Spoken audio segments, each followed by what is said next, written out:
अस्सलाम वालेकुम dear student, कैसे हैं आप सब लोग। उम्मीद करता हूं कि आप सब जो है खैरियत से होंगे और अपनी ज़िंदगी को एंजॉय कर रहे होंगे। जिस तरह आप उन लोगों को पता है कि हमने केमिस्ट्री स्टार्ट की थी, जिसमें हमने चैप्टर 1 स्टार्ट किया था और डिटेल में उसको ख़त्म किया था। फिर साथ साथ चैप्टर 2 भी स्टार्ट किया था और इसमें हमने मुख्तलिफ टॉपिक्स डिटेल में पढ़ लिए। अब एक नए लेक्चर के साथ यहाँ पे हम हाजिर हैं और लेक्चर का जो नाम है वो क्या है, या टॉपिक का जो नाम है वो है इलेक्ट्रॉनिक कॉन्फ़िगरेशन। लेकिन स्टार्ट लेने से पहले अगर आप लोगों ने चैनल को सब्सक्राइब नहीं किया तो इसको काइंडली सब्सक्राइब कर ले और बिल का आइकन जो है उसके साथ दबा ले ताकि आपको टाइम पे नोटिफिकेशन मिलता रहे।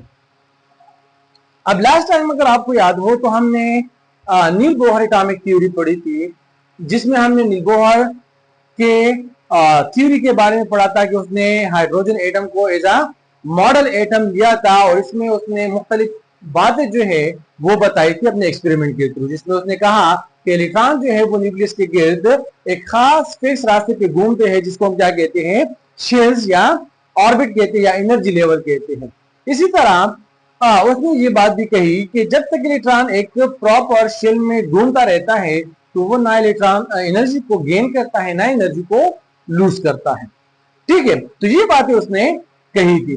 साथ साथ फिर उसने ये भी बताया कि जब हम एटम को देखते हैं तो एटम में जब हम शेल्स की बात करते हैं तो इसमें हम इलेक्ट्रॉन को क्या करते हैं, डिस्ट्रीब्यूट करते हैं। अब इसमें किस तरह हम डिस्ट्रीब्यूट करेंगे, आया फर्स्ट शेल में कितने इलेक्ट्रॉन आएंगे, सेकंड में कितने आएंगे, थर्ड में कितने आएंगे, तो इसको उसने एक और टॉपिक का नाम दिया जिसको हम क्या कहते हैं, इलेक्ट्रॉनिक कॉन्फ़िगरेशन कहते हैं। अब इलेक्ट्रॉनिक कॉन्फ़िगरेशन क्या है, तो हम कहते हैं द अरेंजमेंट ऑफ इलेक्ट्रॉन, कि जब हम इलेक्ट्रॉन को अरेंज करते हैं, पुट करते हैं किस चीज में, शेल्स में, तो इस सारे प्रोसेस को कहते हैं इलेक्ट्रॉनिक कॉन्फ़िगरेशन। तो डिटेल में हम कहते हैं कि इसको सबसे पहले जो इंट्रोड्यूस किया था तो किसने किया था, नील बोहर एंड चार्ल्स बरी ने। नील बोहर एंड चार्ल्स बरी ने ये बात जो है वो या इस टॉपिक को सबसे पहले एक्सप्लेन किया था कि हम इलेक्ट्रॉन को जब डिस्ट्रीब्यूट करेंगे शेल्स में या सब शेल्स में, तो इस प्रोसेस को हम क्या कहेंगे, इसको हम इलेक्ट्रॉनिक कॉन्फ़िगरेशन कहते हैं। तो डेफिनेशन इसका इस तरह है कि the arrangement of electron around the nucleus in shells, जब हम इलेक्ट्रॉन को शेल्स में क्या कर ले, अरेंज कर ले। जिस तरह हम कहते हैं कि एक एटम है तो इसमें हमारे पास एक शेल भी हो सकता है, दो शेल भी हो सकते हैं, तीन शेल भी हो सकते हैं, वो डिपेंड करता है नंबर ऑफ इलेक्ट्रॉन पे कि कितने नंबर ऑफ इलेक्ट्रॉन है। जितने ज्यादा इलेक्ट्रॉन होंगे उसमें उतने ही ज्यादा क्या होंगे, नंबर ऑफ शेल्स होंगे। ठीक है, अब इलेक्ट्रॉन को हम डिस्ट्रीब्यूट करते हैं टू तरीकों से। तो एक को हम कहते हैं 2n² फार्मूला और दूसरे को कहते हैं अबाउ प्रिंसिपल। अब 2n² फार्मूला क्या है या अबाउ प्रिंसिपल हमें किस चीज के बारे में बताते हैं कि किस तरह हमने इलेक्ट्रॉन को क्या करना है, शेल्स में या सब शेल्स में डिस्ट्रीब्यूट करना है। तो नंबर फर्स्ट आते हैं 2n² फार्मूले की तरफ। तो 2n² फार्मूला सबसे पहले एक्सप्लेन किया था या बताया था किसने, नील बोहर ने। इलेक्ट्रॉन को डिस्ट्रीब्यूट किया था शेल्स में एक फार्मूले के तहत, इस फार्मूले को हम क्या कहते हैं, 2n² फार्मूला कहते हैं। अब इस 2n² फार्मूला में हम कहते हैं कि ये जो 2 शो करता है ये वाला, तो ये हमें इलेक्ट्रॉन के बारे में बताता है कि ये इलेक्ट्रॉन कितने होने चाहिए। तो हम कहते हैं कि 2 इलेक्ट्रॉन होने चाहिए। और जो n शो करता है तो वो हम कहते हैं कि ये नंबर ऑफ शेल को डिनोट करता है। मतलब अगर n 1 है तो इसमें हमारे पास कितने इलेक्ट्रॉन आएंगे, अगर शेल नंबर 2 है तो इसमें हमारे पास कितने आएंगे, शेल नंबर 3 है तो इसमें हमारे पास कितने इलेक्ट्रॉन जो है वो मैक्सिमम आने चाहिए। तो फिर यहाँ पे हम कहते हैं अगर हमारे पास फर्स्ट शेल है तो इस n की जगह 1 को पुट कर ले तो हमारे पास आता है मैक्सिमम 2 इलेक्ट्रॉन। तो इसका मतलब है कि जब हम एटम को ड्रा करते हैं और इसमें हम शेल्स को लेते हैं इस तरह,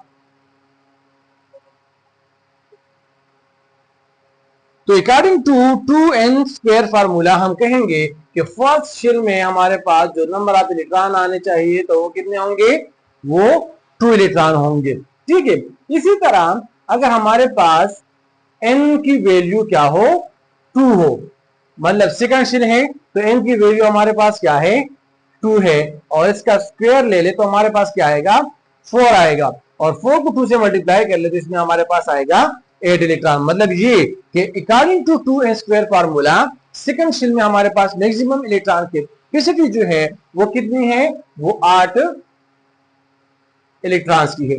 इसी तरह थर्ड शेल में जो नंबर ऑफ इलेक्ट्रॉन की कैपेसिटी है वो मैक्सिमम कितनी है, वो 18 इलेक्ट्रॉन है।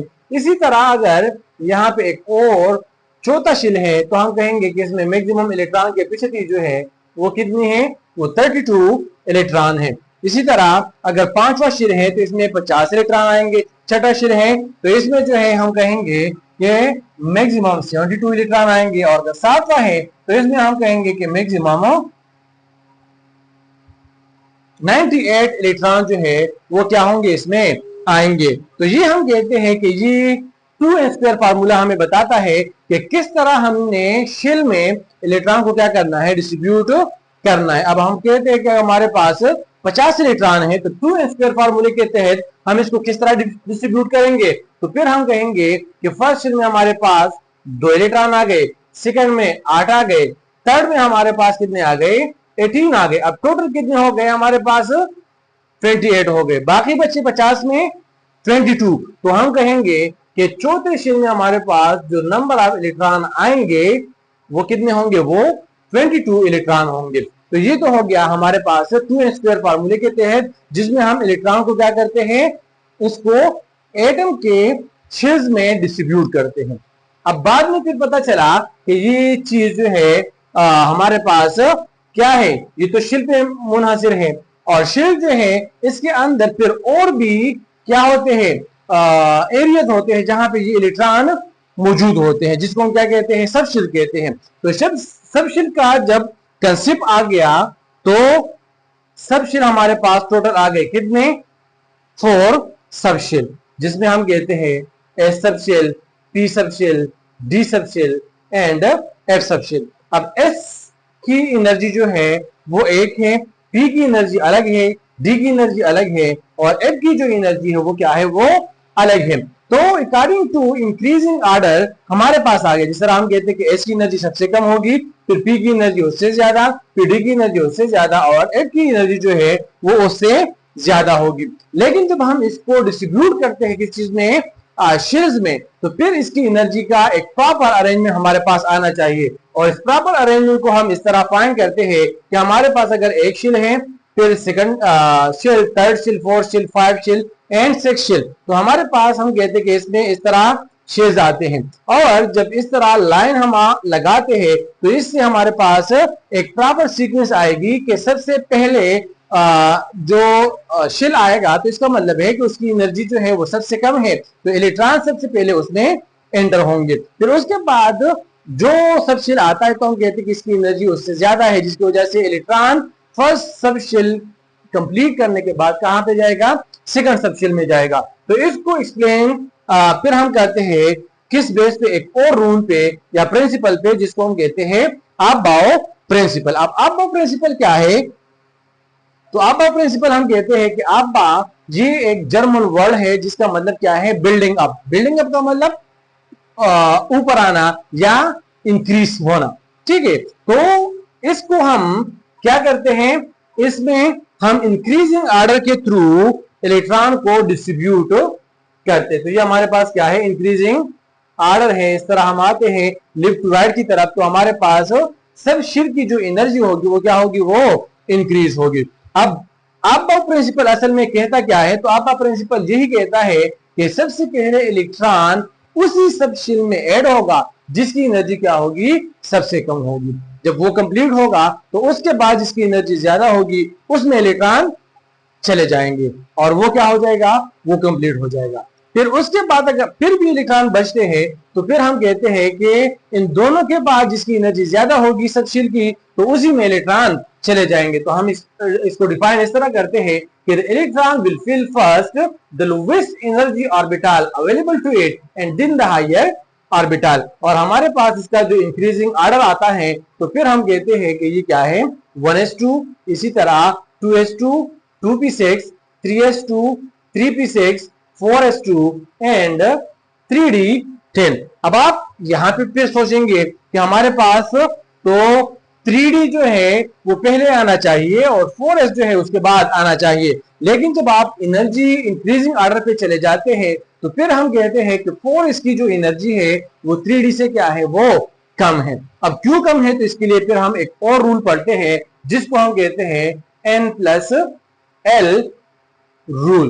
तो n+l रूल फिर हमें ये बताता है कि 4s की जो एनर्जी है वो क्या है, वो 3d से कम है। तो इस वजह से इलेक्ट्रॉन सबसे पहले 4s में ऐड होंगे और फिर जब 4s कंप्लीट होगा तब जो है इलेक्ट्रॉन क्या होंगे, वो 3d में चले जाएंगे। तो ये हमारे पास आ गया इलेक्ट्रॉनिक कॉन्फ़िगरेशन और इसका डिटेल कि हम इलेक्ट्रॉनिक को या इलेक्ट्रॉन्स को डिस्ट्रीब्यूट करते हैं किस तरह, शेल्स में और सब शेल्स में। तो शेल्स में हम कहते हैं कि फर्स्ट शेल में हमारे पास आएगा 2 इलेक्ट्रॉन, फिर सेकंड में 8, थर्ड में 18, फोर्थ में 32, 5 में 50, 6 में 72 और 8 में जो है वो हमारे पास 98 इलेक्ट्रॉन आएंगे। अब अगर आप यहाँ पे देखें तो हर एक में एक प्रॉपर जो है इंक्रीजिंग ऑर्डर आ रहा है, ठीक है। अब अगर आप इस साइड पे आप बाउ प्रिंसिपल की तरफ देखें तो फिर हम कहते हैं कि फर्स्ट शेल में मैक्सिमम कितने इलेक्ट्रॉन आना चाहिए, 2 इलेक्ट्रॉन आने चाहिए। इसी तरह सेकंड में 8 इलेक्ट्रॉन,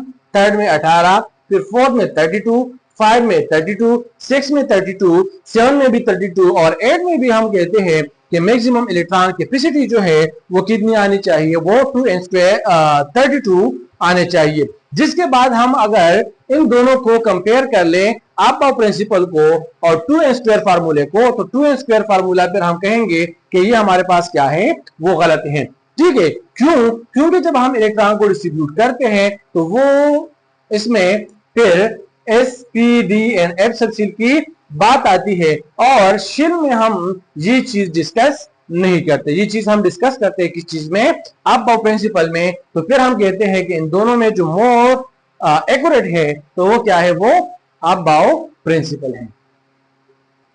अच्छा, अब आते हैं एग्जाम्पल की तरफ। तो हमारे पास एटम है जिसमें हम कहते हैं कि नंबर फर्स्ट हमारे पास है क्या चीज है,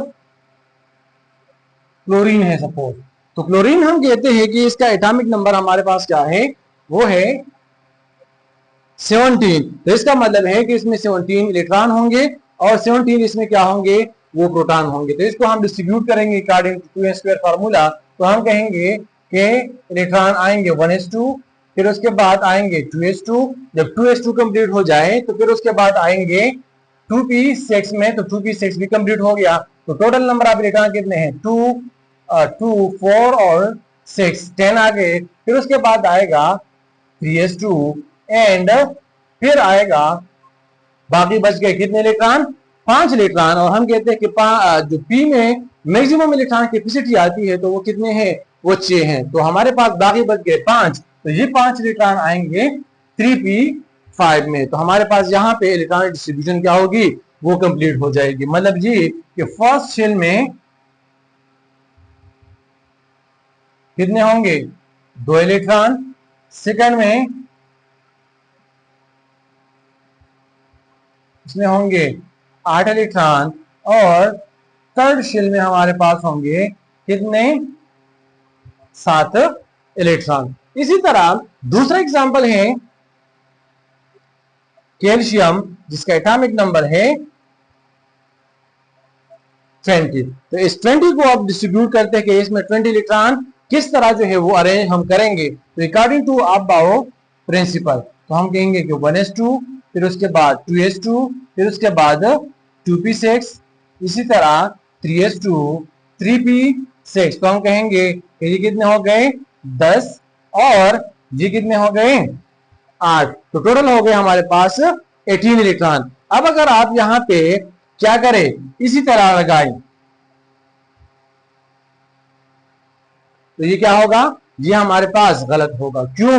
क्योंकि 3d की जो एनर्जी है वो क्या है, वो ज्यादा है। तो इस वजह से इलेक्ट्रॉन सबसे पहले जो एंटर होंगे तो कहां पे एंटर होंगे, तो वो हम कहेंगे 4s2 में एंटर होंगे। तो इस तरह जो है हम इलेक्ट्रॉन को क्या करेंगे, डिस्ट्रीब्यूट करेंगे। मतलब ये कि जो फर्स्ट शेल है इसमें हमारे पास फर्स्ट शेल इसमें हमारे पास 2 इलेक्ट्रॉन आएंगे, फिर सेकंड शेल में हमारे पास आएंगे 8 इलेक्ट्रॉन्स, फिर थर्ड शेल में हमारे पास आएंगे 8 इलेक्ट्रॉन, और फोर्थ शेल में हमारे पास आएंगे 2 इलेक्ट्रॉन। तो ये हमारे पास आ गया electronic distribution according to Aufbau principle. Number third है हमारे पास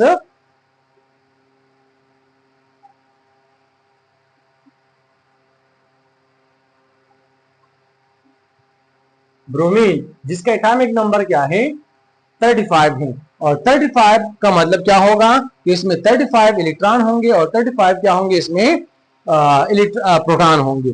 ठीक है, अब इसको डिस्ट्रीब्यूट करते हैं तो हम कहेंगे कि 1s2, 2s2, 2p6,3s2, 3p6, इसी तरह 4s2, एंड फिर आएंगे किसकी तरफ, 3d की तरफ। अब काउंट कर ले तो हमारे पास आएंगे 10, 20 एंड 30। अब 3d के बाद जो सब शेल की बारी आती है इंक्रीजिंग ऑर्डर पे, तो वो हमारे पास क्या है, वो हमारे पास है 4p।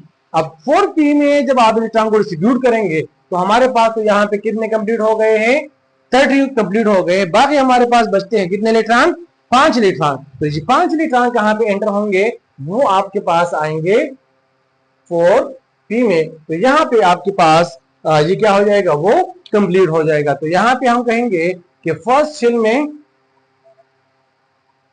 इलेक्ट्रॉन कितने हैं, 2 है। सेकंड में कितने हैं, 8 इलेक्ट्रॉन। फिर थर्ड में कितने हैं, तो थर्ड में इसको काउंट कर ले, 8 और 10, 18 इलेक्ट्रॉन आ गए।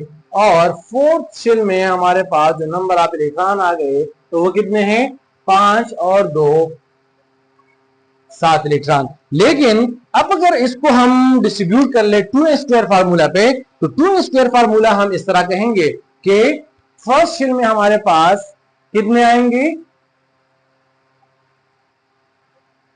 2 इलेक्ट्रॉन, मतलब कौन सी शेल में, के शेल में। फिर इसी तरह L यानी सेकंड शेल, तो इसमें कितने आएंगे, टोटल 8 इलेक्ट्रॉन। तो ये हो गए कितने, 10 इलेक्ट्रॉन हो गए। और जो M शेल है यानी थर्ड शेल है, तो इसमें जो इलेक्ट्रॉन आएंगे तो वो कितने होंगे, वो तो मैक्सिमम हम कहते हैं कि कितने हैं, 18 इलेक्ट्रॉन है। लेकिन बाकी हमारे पास 17 में कितने रह गए, तो वो 7 हो गए। तो यहाँ पे हम कहेंगे कि इसी तरह इलेक्ट्रॉन डिस्ट्रीब्यूट होंगे।